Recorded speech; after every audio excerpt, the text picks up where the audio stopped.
Hey, what's going on, everybody? My name is Victor, and welcome to my YouTube channel, which is all about helping people navigate their ascension process. And today's video is going to talk about all the physical symptoms combined. Why is your body falling apart? Maybe you're 15 years old and you feel like you're 100.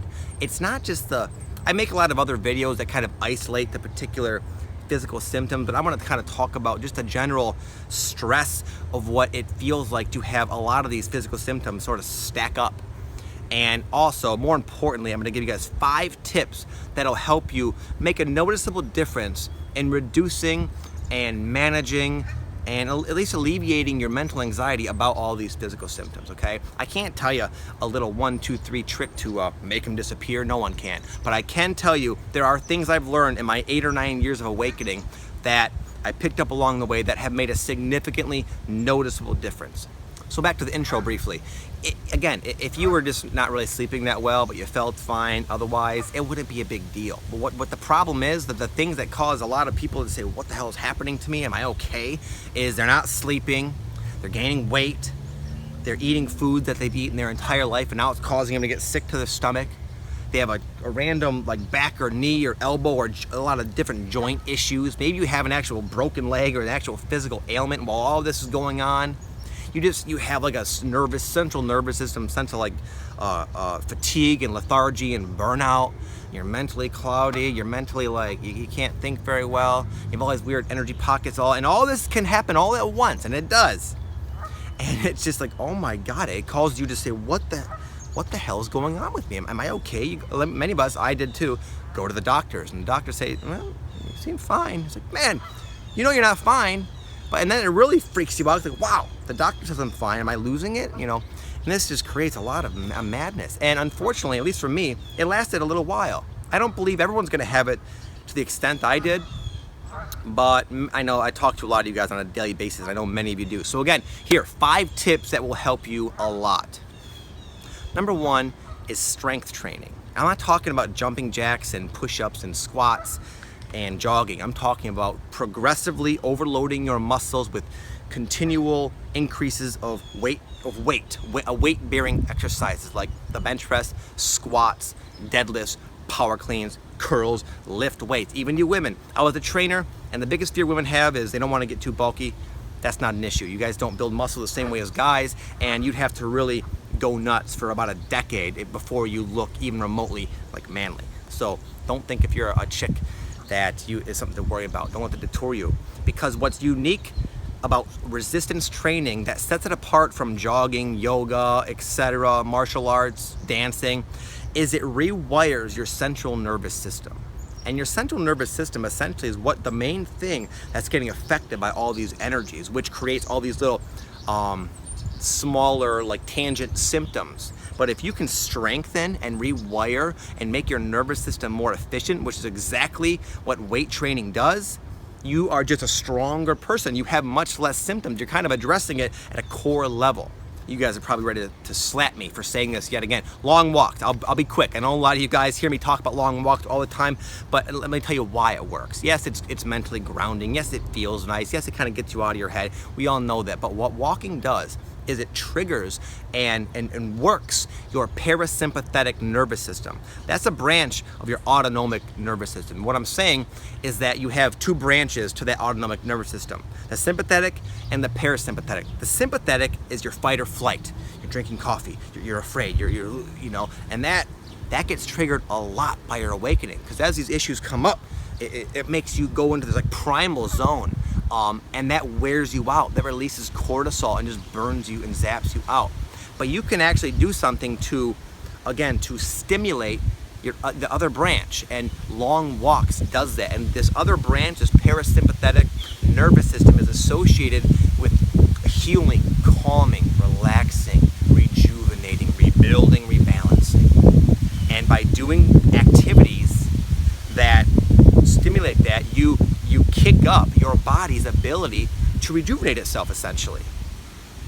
Foam rolling. I want to show you guys a little clip I made a second ago. If you guys don't know what foam rolling is, this right here is a foam roller. This is actually called a rumble roller. Foam rolling is it's basically like a big foam roll, a big roll of foam essentially and you can just look online to how to actually use it. But it's like giving yourself a deep tissue massage. Not only that, it's like having a deep tissue massage by a really beefy, strong person who's really digging into the knots.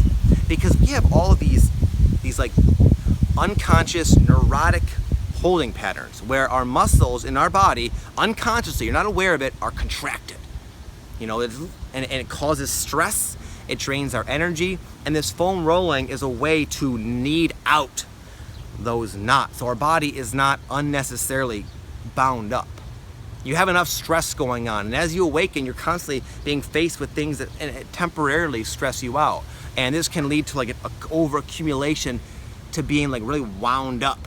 And again, the foam rolling is amazing. You'll notice it after the very first time, way to finally relax. It's not hard to use, anybody can use it. It is a bit painful, but so is the deep tissue massage, but the price is worth the pain.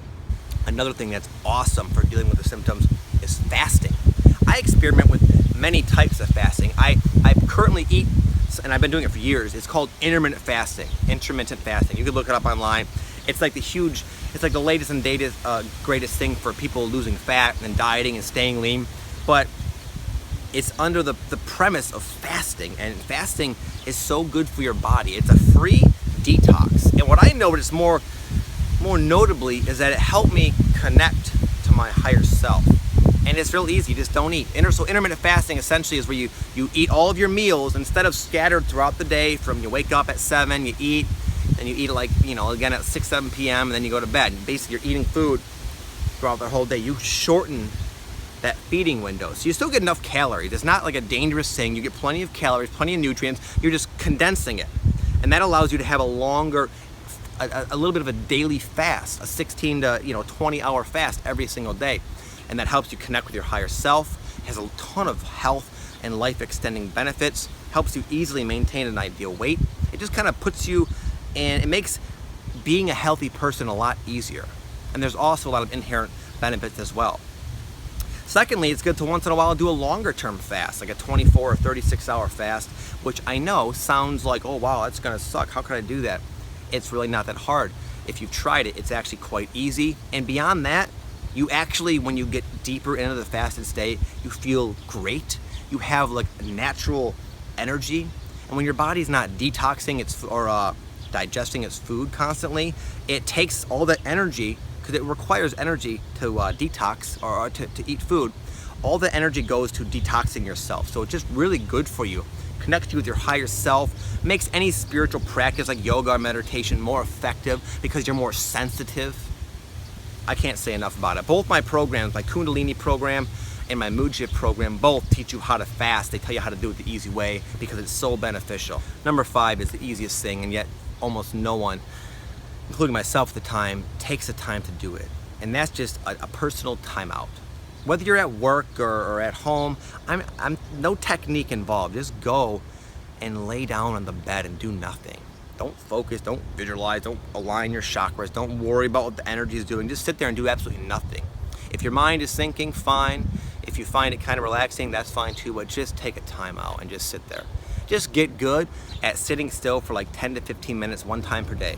And you will feel, at least I did, this was like a very noticeable thing. If I took my little timeouts, I would just feel like your body is always processing, always going through these ascension symptoms. And by just chilling out, it kind of gives your body a chance to kind of catch up and kind of rebalance itself.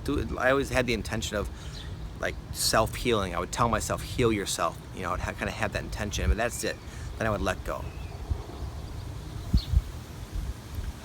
So that's it, guys. I know it's so common, and I speak from my own experience, to really go into like a victim mentality with these ascension symptoms. And the thing, this is just such bullshit. I can't believe this is happening. This is so unfair. I don't know why I chose this. And what does that do? That doesn't do anything. That just kind of amplifies it, to be honest. So eventually, as I saw the futility in having that attitude, I finally became proactive and practiced all the things I just shared with you, and they helped immensely. So I hope they help you. I hope you guys enjoyed this, and I will talk to you next time. Peace.